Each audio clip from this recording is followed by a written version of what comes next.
It's just nature, and then the Japanese beetles are insane this year. And the ants are out of control this year, too. I mean, everywhere you look, it's fire ant, fire ant. Like, they are building and constructing as if they are going into doomsday bunkers. I kid you not, the insect kingdom is preparing doomsday bunkers for themselves. That's the only way I can describe it this year. In addition to the weirdness we're seeing as humans on top of this surface, on the windshield, if you will, of the planet.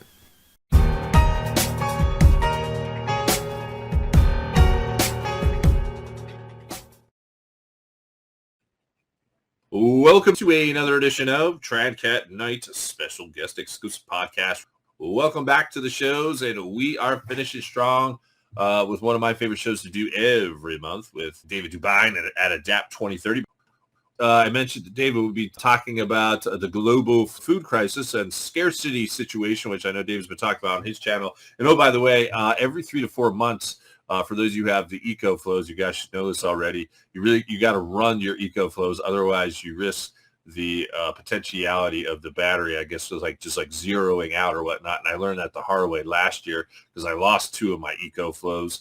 So I did that over the past week because we had that crazy temperatures right here in the Ohio Valley area. It was like 95 plus for like 7 or 8 days in a row, and really no major issues. A few of them have that where it goes into like overheat mode, and you got to let it sit for like 2 or 3 hours, which is kind of annoying. But so all's a go there. But just as a reminder, make sure if you got eco flows, make sure you test them on out.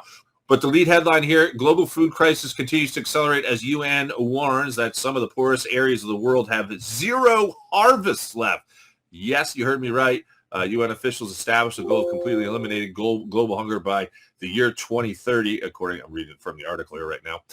And basically they're saying that starvation is happening in certainly the areas that we know in third world countries or whatnot.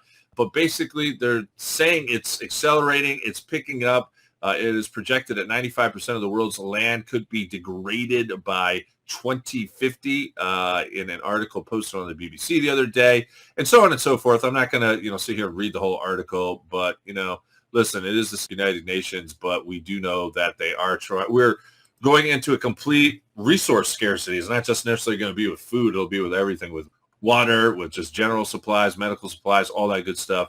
And so we'll hand it over to David Dubine now, Adapt 2030. And I know it kind of ties in with some of you've been talking about here on your channel. I know one of your videos here somewhere was talking about scarcity situation and being prepared. So what's your opening comments, David? Be prepared and get more prepared, because I've never seen them, at least since I've been doing this channel, actually come out and zero you out on your food availability. They've always kept kicking the can down the road. And if we look at the Ukraine, their harvests are absolutely going to be near zero as well. And that was a major breadbasket of the planet that used to export 30 million tons of grain around the world, down to zero, nearly zero. And then the UN comes out and flatly tells you these, what you consider developing nations, third world nations, less developed economies, are absolutely going to go to zero also, or very near it. We live in the most advanced era in human history, so why are millions of Americans more unhealthy and overweight than they've ever been? According to U.S. Board Certified Physician and Expert Nutritionalist Dr. Amy Lee, one of the main reasons is the 3 harmful foods that are being passed off as healthy foods. And wait till you hear this. Because these foods can cause weight gain, clog your digestive tract, delete your energy, and wreck your skin, they're banned in other countries. Yet, shockingly, they're still legal here in the U.S., and it's time to shine some light on what they are. And Dr. Amy Lee did just that. Put together a revealing video totally free to the public that explains how the side effects from these foods are wreaking havoc on the health of millions of Americans. The great news is it's easy to stop and reverse this damage by simply learning which foods to avoid and how to spot them. And by doing so, you can experience easier weight loss, smooth digestion, and vibrant energy. To find out these 3 fake health foods, go to 3harmfulfoods.com/adapt. That's the number 3, harmfulfoods.com/adapt, or click on that link in the description box below. And now on with the video. And then you start to look at all the crop losses occurring just from this natural phenomenon of there's a strange duality occurring on our planet right now. You're getting this blowtorch heat. And I wish everybody would watch the video about the number of snowstorms going on across the planet in the northern hemisphere, and we're nearing July. And every continent in the northern hemisphere is experiencing snowstorms at the same time right now in the higher elevations. So you're getting this duality of heat and then snow at the exact same time. It is definitely affecting crop production. And the massive floods, these floods are so gargantuan.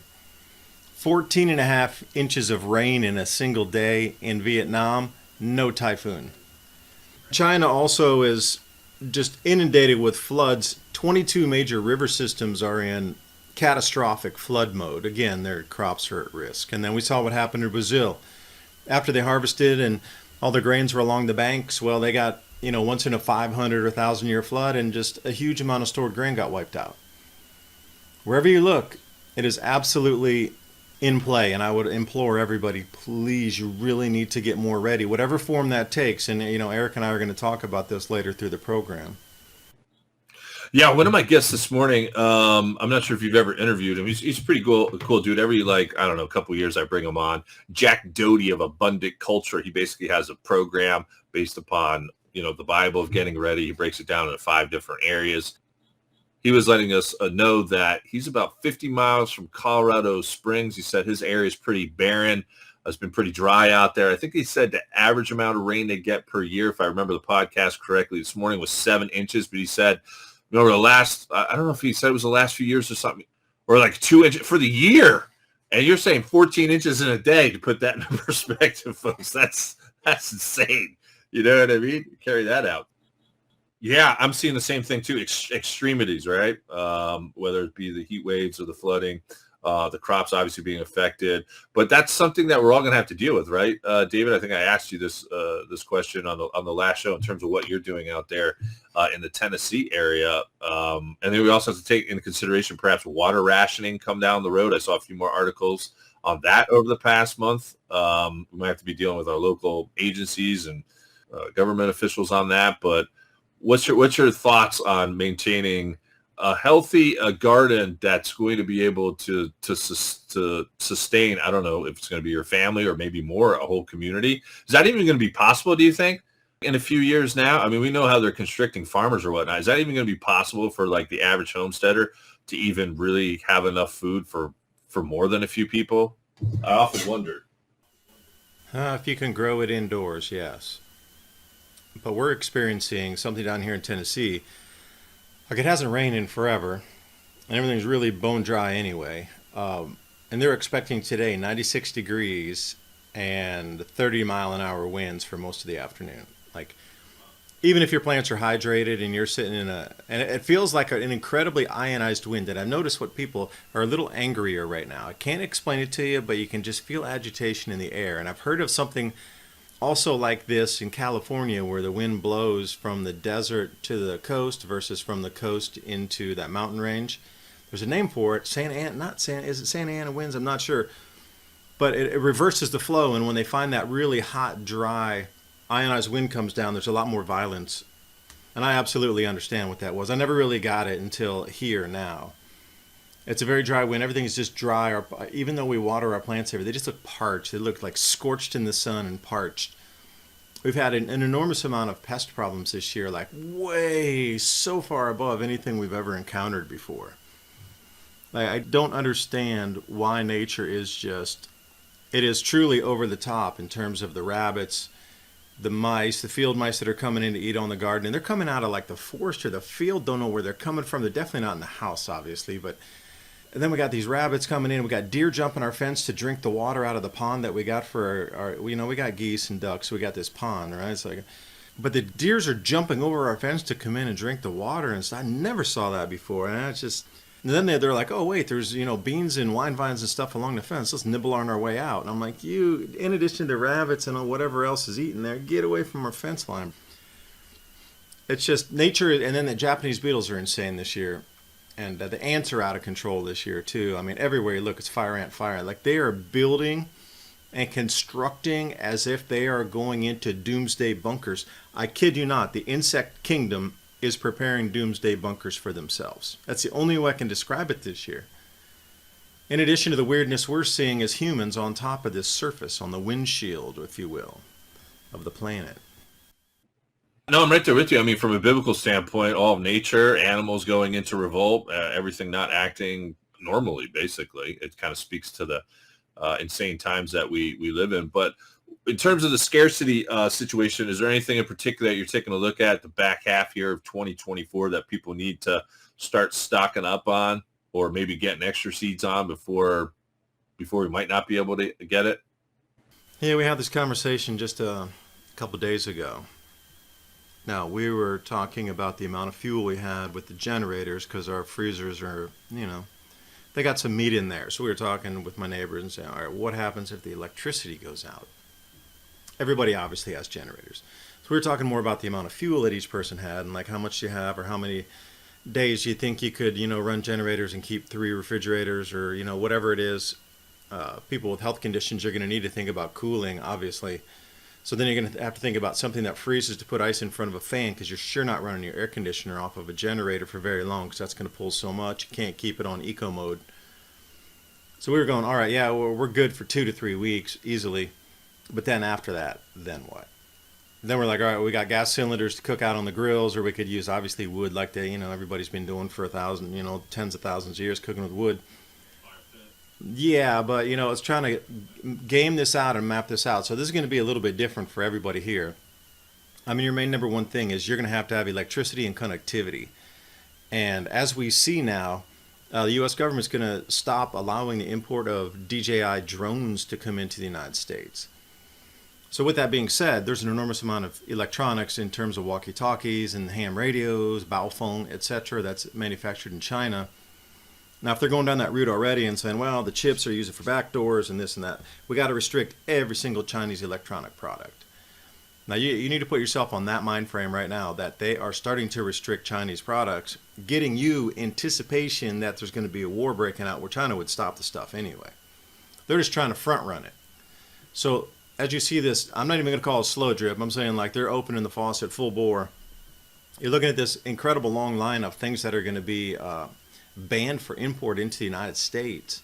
And that would be your first look at that list, and then you can compare it to your preparedness of what you have or what you don't have, and notice the things that the U.S. is going to ban coming in from China, and you should get those first, because you know how important communications are.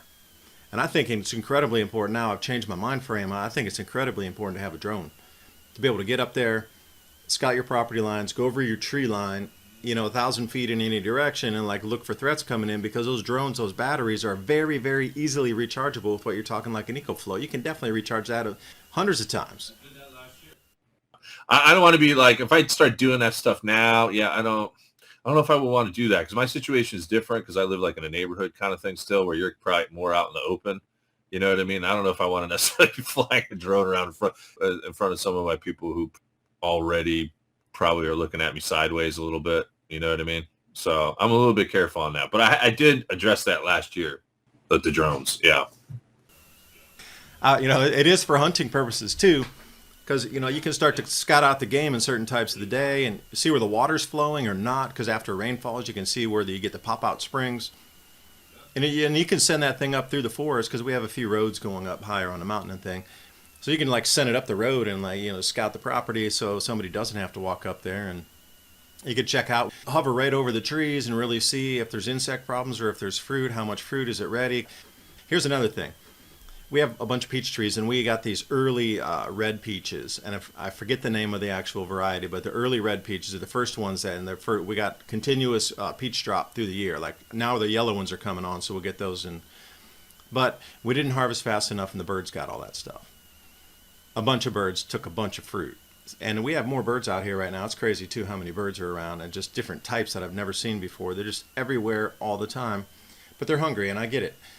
But you're going to have to be responsible for going out and getting your fruit on a daily collection route. That's the whole thing is, we're like, well, let's just wait a couple more days, and they'll get a bit riper. And then we got delayed the day on Sunday because we had to meet some people. And we came back and we decided to do it yesterday, and all the fruit was gone that we were planning to harvest off of one tree that was the early setter. You're going to have to plan these routes of your collection. Like I'm going out to the blackberry and raspberry bushes every day now, collecting before birds get them or the deer come in or whatever, some other nibbler in the forest decides to have a sugary treat. So, using a drone could help you really see where your ripeness areas are too. If you get good at it and you're walking with it, and you could send it ahead, or you could just say, well, I think they're ready. And instead of having to walk in 90-degree or 95-degree heat, just blaze that thing out 1,000 feet down into your field and take a look at the fruit. It's got a camera on it and stuff. And there's different ways I'm looking at utilizing this sort of drone technology now, in lieu of me going out in the heat and using my own energy, because as well as I, we're going to be burning a lot of calories, and we're going to be needing to save a lot of calories if any of these things manifest that we think may, which I'm trying to stay on the positive side. There's more opportunity right now than in human history. So don't look at the gloomy side, look at the possibility to help other humanity side, and where your value would come in that as well. Work smarter, not harder, but not harder. I mean, we're going to have to work hard in a certain sense, but yeah, you got to conserve those, those calories for sure. One of the things that I've been trying to take a look at by me, and maybe you probably have this around you too as well, with acorns. Never had acorns before, but if you properly prepare those and get some of the nasty toxins out of it, I think they're called tannins, that could be used to eat too. Never had an acorn. Never had acorns. I don't know. Maybe living off the land. Well, we tried last year, and we did not soak them long enough to take the tannins out, which you referred to. So we cooked them up into these patties, and they smelled a little rough anyway, cooking them. I was like, I don't know, it doesn't smell sweet like these sweet acorns, the Cherokee we're talking about. But one little bite, and I tell you, it was the most bitterest thing you have ever eaten in your life. You couldn't even eat just a fleck of a little crumb. It was just so bitter. I mean, oh man. Yes, extra preparation would be good. And also the Jerusalem artichokes. We didn't boil them long enough and got super gas for a whole day. It was crazy. Some foods you definitely need to make sure you prepare better. But again, if you were living with people who've done this every year, where's the grandmas that used to prepare acorns every single year? They're not around anymore. They've all died. They're of old age. So these are the kind of, we need to bring our old ways back again and really get with some people who know how to get down in the pond and dig the cattails out, in the right time of the season in the beginning of the year. How to get the pollen off the cattails here coming up. How could you harvest that, the green shoots for different things. And I noticed the sumac, there's a different, not the poison sumac, the one with the red berries that grows on land, not in the swamp. Sumac berries are kicking off too, and it was a really high nutritious vitamin C, superfood type thing. But again, you got to be on a harvest schedule. But we lost our forefathers' ways. We lost the old ways. And these old ways are going to be the ones that keep us alive, like wild remedies, wild foraging, these sort of things. That was common. Everybody did it, but we forgot how to do it. So take my word from me. We're going to try again this year with the acorn. We're going to try to soak it for 5 days instead of 3 days this time. You got to change the water all the time, because that water, you can definitely see it change color after you smash them out of the shells. But, we're just going to work through it again. It's a trial and error. And believe me, everything even me and Eric talking about using generators or the EcoFlows, that's a trial and error anyway, to get the solar panels at the right angle so they start collecting perfectly instead of just leaving it flat. It sure is, yeah. The ones I have straight from Eco folks, I went out and got those. They kind of tell you to put it on an angle, but what I noticed through trial and error is if you lay it flat, you get more wattage. It absorbs more wattage if you just lay it flat. So I try to find the flattest areas on my property as opposed to. What? I'm the complete opposite, where I put it totally flat and I don't get as good wattage, but yeah, then I angle it up and I get more watt inflow, because you can see the digital, it shows you right there what your inflow is and how long it'll take the battery to recharge. Yeah, I know that is interesting, because you're getting a flat, I'm getting angled, but we're quite some few miles from each other, north and south, so maybe the latitude differences also has something to do with it.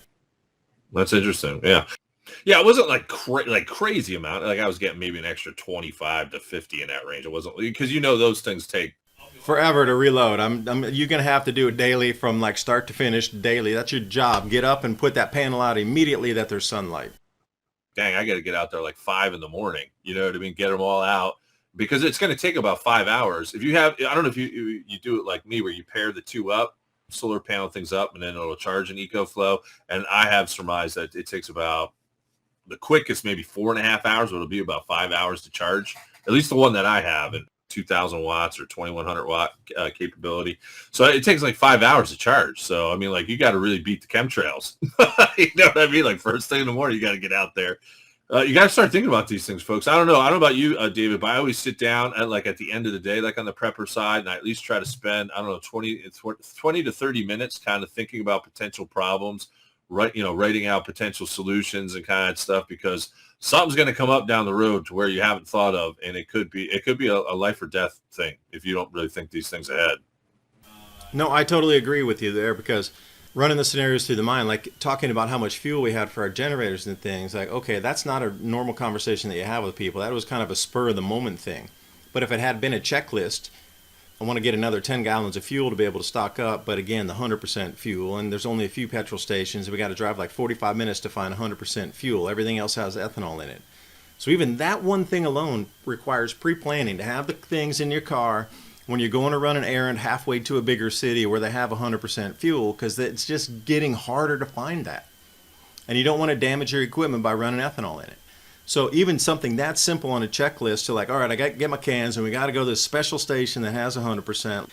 It does take a little bit of pre-planning for the essentials. Yeah, and that's one of the principles here at Trad Cat Night to being an Eagle, is the ability to change and adapt, on the fly. I mean, listen, if you don't have your critical thinking skills honed, and this is why I'm a big proponent of like playing video games, or like playing games where you really can kind of stimulate your mind into problem solving. Actually, I'm not sure if you're aware of this, Dave, but they have video games that like are actually just survival related. As a matter of fact, there's one I wanted to download the other day on PlayStation, where you're put like on an alien planet kind of thing, like you're just like dropped out of a sky sort of thing, and you have to from scratch, like build your shelter, figure out ways to basically survive on like an alien planet, let alone our planet. But that's not the point. The point of it is to get you to like critically think and always kind of stay like a few steps ahead of the game, because I'm telling you, you forget one like major thing, and it's the matter of life and death for not only yourself, but maybe for your family. So that's why I do that every night as an exercise, you know what I mean? Journal and start thinking about potential problems. Yeah, let me throw in the water, because water's an essential thing too, but they're cutting off the farmers' water in Idaho. So I don't know if anybody's been following the story here. There's more than 500,000 acres of fully planted potato that the government just said, oh, green agenda, we need to just cut off the water. So even if you have a well on your own property, you're not allowed to access the well anymore. The problem with that is there's operational loans that are out there. So all these farmers, they got all these loans in the beginning of the year. They planted already, and it's into the most integral part right now, the maturation phase of the potato crop. And with no water, then what do? Even though they have their own water, because they have to have water rights, quote unquote. Even if you dug your own well, it's a permitting system. And the government just revoked everybody's permits. And if you get caught irrigating, it's $300 per acre for a fine. Not on the acre you're watering, but on your entire farm. So if I have 100 acres and I'm watering 1 acre and then I get a $300 fine, then, thousands of dollars in fines for watering 1 acre. But the thing is, if they can't grow the crop, they can't pay back their loans. And if they can't pay their loans, they're going to get their farms swooped up. And then not only that, but, 500,000 acres of potatoes, that is a lot of potatoes when you're talking about, and I don't have the exact numbers, but it's up to 10 tons of potatoes per acre in different varieties, and some even more than that. There's all these different types of potatoes grown, from the reds to the russets to the whites and everything else in between. And the yields will vary on the tonnage per acre off of that. You take away 500,000 acres times 10, we're talking, 10 million pounds of potatoes are going to go off the market. Like, where do you find that? Plus all the farmers, and it's all because of water. And that's another thing to think about is, where would we get water? And they just turned off the farmers' water. So if they're going to do it on a farmer, what if they say, well, from now on you're restricted to this much, and they cut your water rations out of the pipe literally from the city, and it's on a meter, and you can only use this much per day. Well, that means you're not watering your garden. You have to find a different source, just like those farmers. I'm right there with you. That's why I got an indoor hydroponics system capability, because that's exactly the thing that I thought about. And so to where I'm not relying upon them giving me water. What do you make of like the housing? I mean, because I bring a lot of analysts on. They're talking about a housing crash here, which not only probably will involve commercial real estate, probably land too as well. But the problem with that is as that's kind of going on, who's going to have the ability to even purchase that? Like, there's probably going to be a lot more people without jobs. People are not going to be making as much money. So it's probably kind of all relative, because I know some people, I guess, who are waiting out. They're still waiting out until this crash kind of occurs. What's your thoughts? And by the way, I had to look this up personally. For the average price per acre for land in Ohio is $32,000, like for your average like a neighborhood kind of thing, and then for like land, I think it's $7,000 right now. And there's a big difference there, obviously, because there's like some properties around me, David, where just like a lot here, like in Steubenville, a half an acre, and they're trying to sell it for $30,000. I was like, what the heck's going on with that? And then you can just find like, I don't know, 5 acres, like 10 minutes away on Route 213, which is all agriculture, and they're trying to only sell it for like 15 or something. Farmland, or however you want to put that, versus in-town land, or I don't know if I want to call it commercial land. Maybe, I'm not sure how to quantify that. But what's your thought on the housing land situation for those who are maybe interested in picking up some land here in the future?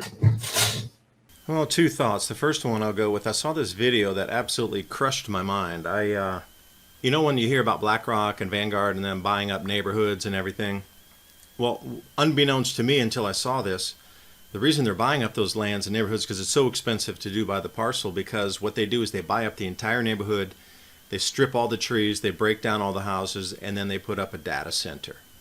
And when I say that, I'm talking they're working with the cloud data centers, with Amazon, and with all these other conglomerates across the planet as data collection storage centers. It's just way, way, way cheaper to buy a neighborhood that's already been leveled, flattened, connected to the grid completely that they need, than it is to go in somewhere and start from scratch. So what the land's already leveled, everything's already connected. They just need to remove the buildings and the trees out of it, and then it's an instant build. And I thought, well, that's interesting, until I watched the video for 10 minutes and saw hundreds of these go up where there used to be neighborhoods. You know, this seems to be the play also, is our planet's becoming a Borg technology covered planet. And, you know, you got to look at the size, in like these vast farms of solar fields, these vast, you know, windmill complexes now that are tearing down all the trees to put up windmills. Same thing. No more natural anything. That's all got to go because we need to put in the solar panels. And now I see these data centers getting, and every time I look, it just looks more and more and more like the surface of the planet's being covered by technology for something non-human. But this crash, it is going to be the mother of all crashes. And if you're sitting on metals or something tradable to be able to get that land, yeah, you should wait. But again, you know, how is this? David Rogers Webb, that great taking, that is one of the most epic movies you need to watch, even if you don't understand finance. They broke it down super granular, super easy to bite-sized chunks. But even if you don't know the most complex terms in finance, by anyone watching that movie, you'll understand all the terms, and you'll understand how we're all getting shafted. In this collapse, everything is going to get bailed into the banks, including all the mortgages. All the value of all the mortgages is going to get bailed in on that process. So here's my question for everybody out there waiting for the opportune time to buy. You're going to have to be purchasing from somebody who doesn't have a mortgage. And at that point, then what will be the equal trade? Like, you know, what are they going to take as trade? Gold, silver, a car, tools, whatever, to be able to trade you that land. And then you're going to have to go through the process of transferring that title of the land, if there's even, you know, systems up and running to facilitate that. So much to consider. And then on the other side, we got a few minutes left here, David. The latest in computer hacks, ransomware group threatens the Federal Reserve, claims it has hacked America's banking secrets. Not sure if you saw this one.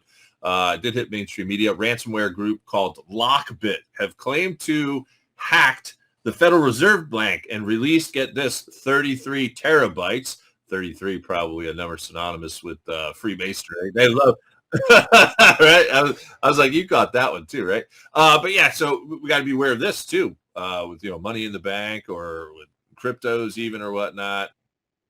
No, I would love to go with that point, because that is absolutely baked into the collapse scenario. They need that excuse. Think about this. That is the excuse of all excuses. Now the secrets can come out, and there can be like letters written that, oh, you know what, we don't have any buyers for it, we're at the end of the dollar, this is worth nothing, and just spook the entire world's markets by having all this information released out of the Fed. That would cause that downward catalyst. And I was talking, who was I listening to yesterday? Bill Holter, and he's with Miles Franklin. And he was saying that when the contagion starts, when this event starts, whatever it is, this financial thing, this wave of scare, it's going to be about a 72-hour event, and it will go from the world you know now to the world where there be zero credit available in less than 72 hours. At that point, then that bail-in of what David Rogers Webb and the Great Taking will take effect. So you need the catalyst to get it off, right? People are going to still use the U.S. dollar, not going to abandon it right now. But imagine if some catastrophic leaked information came out that really fast-tracked that and like really knocked a whole decade across and off of the awareness. And if those documents come out that it's really, and maybe some documents were planted in there to make it seem worse or seem that there's no value in the dollar, there's no buyers for the dollar, they just need to buy their own debt back continuously, and they're forcing everybody, and once those people stop, then, imagine the amount of fake data put in there to get released in that hack on purpose to then start the contagion. And that information contained within there, whether it's planted, real, false, twisted, is allowed to then be released out to the world to start this fear. Because then if the global war starts because of the dollar thing, now think how those two DNA strands can move forward together. Right there is your plan.